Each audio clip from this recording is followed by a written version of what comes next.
système coopératif, pour moi, est quand même un système qui est assez efficient et puis qui surtout redonne du sens au travail. Alors vous, quelle est votre vision des coopératives? Ce que montre le film, c'est à la fois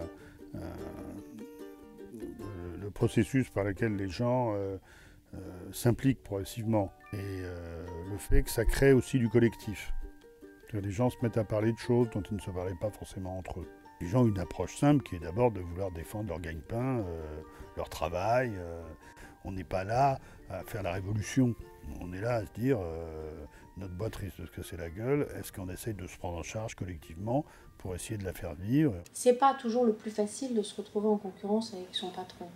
Surtout quand ça a été un patron pendant 20 ans. Donc, est-ce que vous avez réfléchi à cette question-là? Dans le fantasme, quand on regarde la coopérative, on a souvent l'impression qu'on est dans une entreprise autogestionnaire où tout le monde est équivalent, puisque c'est vrai qu'à l'Assemblée Générale, c'est une personne, une voix. Mais ce qu'on voit aussi, et on le voit bien dans votre film, c'est que le salarié de base n'a pas forcément les outils intellectuels pour juger des décisions stratégiques qu'il faudra prendre pour en assurer la survie ou la développer. Et puis, il y en a d'autres qui sont plus au fait des enjeux stratégiques de l'entreprise. Lui, s'il devient associé extérieur, il n'aura pas de salaire. Donc il n'aura pas de bénéfice. Il aura droit aux dividendes, par contre. Voilà.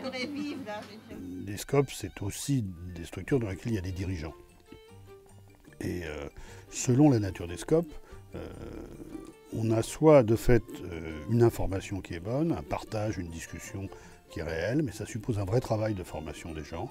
Et puis, bien souvent, on retrouve, et c'est vrai dans l'économie sociale en général, je veux dire une partie du totalitarisme soviétique en petit. Parce que les gens sont élus, parce qu'il n'y aurait pas de contradiction, parce qu'on est tous sur le même bateau, il n'y aurait plus forcément besoin de faire vivre la démocratie. Je ne banalise pas. Ce que je dis simplement, c'est que à entretenir un rêve, on risque des désillusions très fortes et ensuite de banaliser ce qui est quand même quelque chose de fantastique.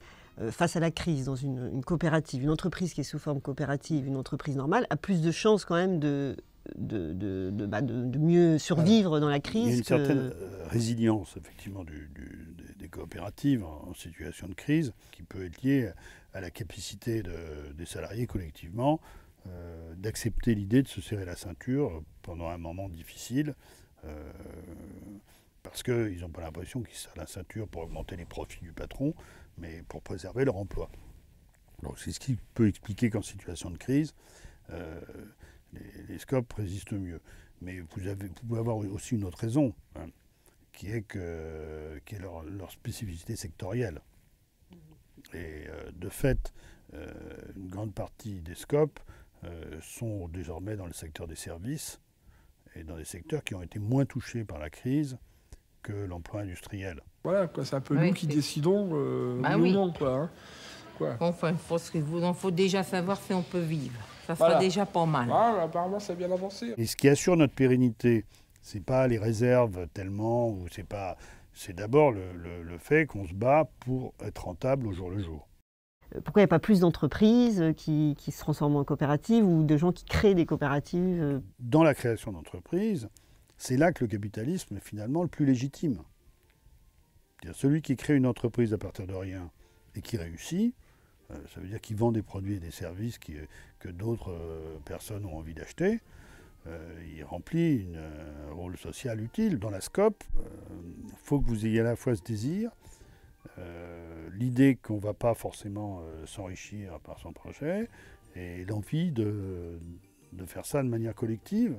Moi, personnellement, je ne le vois pas demain devenir égal à ses salariés.